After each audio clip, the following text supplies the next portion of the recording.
વડોદરા શહેરના દાંડિયા બજારની રેવા હોસ્પિટલમાં સારવારને લઈને વિવાદ, પરિવારજનોએ લાપરવાહીનો આક્ષેપ કર્યો। વડોદરા શહેરના દાંડિયા બજાર વિસ્તારમાં આવેલી રેવા હોસ્પિટલ ફરી એકવાર વિવાદોના કેન્દ્રમાં આવી છે।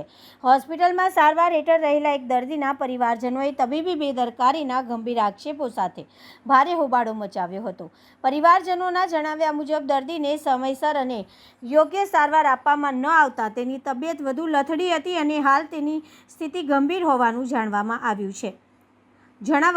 આ ઘટનાના પગલે પરિવારજનોમાં ભારે રોષ ફેલાયો હતો। હોસ્પિટલ પરિસરમાં પરિવારજનોએ જવાબદાર ડોક્ટર સામે કાર્યવાહી કરવાની માંગ ઉઠાવી હતી। સાથે જ સમગ્ર મામલે આરોગ્ય વિભાગ દ્વારા તટસ્થ અને નિષ્પક્ષ તપાસ કરવામાં આવે તેવી લેખિત રજૂઆતો પણ કરવામાં આવી હોવાનું જાણવા મળ્યું છે। ઘટનાના પગલે હોસ્પિટલના તંત્રની કામગીરી અને સારવાર પ્રણાલી અંગે અનેક સવાલો ઊભા થયા છે। સ્થાનિક લોકોમાં પણ આ મુદ્દે ચર્ચા અને અસંતોષનો માહોલ જોવા મળી રહ્યો છે। હાલ સમગ્ર મામલે સંબંધિત તંત્ર દ્વારા વધુ તપાસ હાથ ધરવામાં આવે તેવી માંગ ઉઠી રહી છે। જોકે હોસ્પિટલ તંત્ર તરફથી આક્ષેપો અંગે કોઈ સત્તાવાર પ્રક્રિયા સામે આવી નથી। તપાસ બાદ જ ઘટનાની વાસ્તવિક પરિસ્થિતિ સ્પષ્ટ થઈ શકશે। સર, એમાં બનાવ એવો બન્યો હતો કે અમે ડિલિવરી કરાવવા માટે લઈને આવ્યા હતા। તે સરે એ કર્યું, સીઝર કર્યું હોસ્પિટલમાં લઈને રેવા।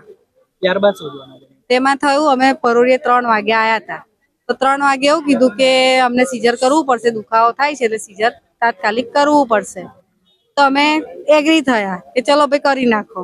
પછી 4:31 બાબો આવ્યો પછી અમે એને લઈને પેટીમાં મૂકવા ગયા કેમ કે બાબાનું વજન ઓછું હતું એટલે ને આ લોકોએ એને સીઝર કરીને બહાર કરી 7:7 બહાર કાઢીને તો પછી એ 2-4 જગ્યાએ વાત બી કરી અમારી જોડે કે વાત કરી પછી એવું થયું કે એકદમ એને શું થયું તો દુખાવો થયો ને તો પછી એ ઉછરવા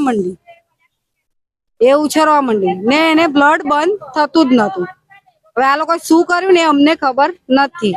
હવે એને બ્લડ ચાલુ થઈ ગયું ને તે આ લોકો એવું કે હવે ગર્ભાશયની કોથળી કરવી પડશે તમારે।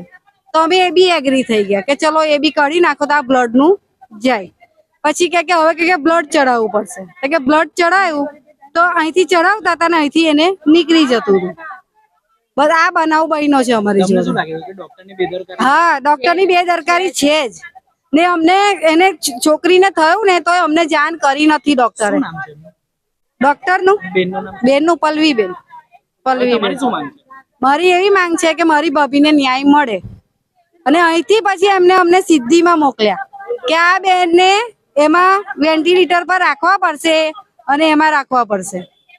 પછી પૈસાની વાત આવી તો કે અહીંનો જો બેન મરી જાય તો અમારે પૈસા જોતા નથી ને બેન જીવે તો પૈસા આલજો કે આવી વાત અમને ડોક્ટરે કરી અને અમે સિદ્ધિમાં લઈ ગયા ને તઈ બી એવું કીધું અમારે ત્યાં 10,000 બિલ થયું તો તઈ બી એવું કીધું કે અહીંનું બી બિલ ના આવશો। અમે ચોખ્ખું કીધું કે અમારી પાસે પૈસા છે નથી।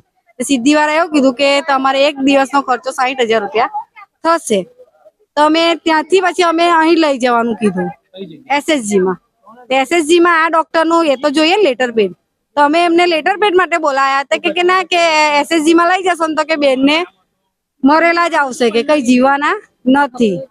એમને ખબર હોય તો જ આવું બોલ્યા હશે ને। આપનું નામ શું છે? મારું નામ તેજલ છે।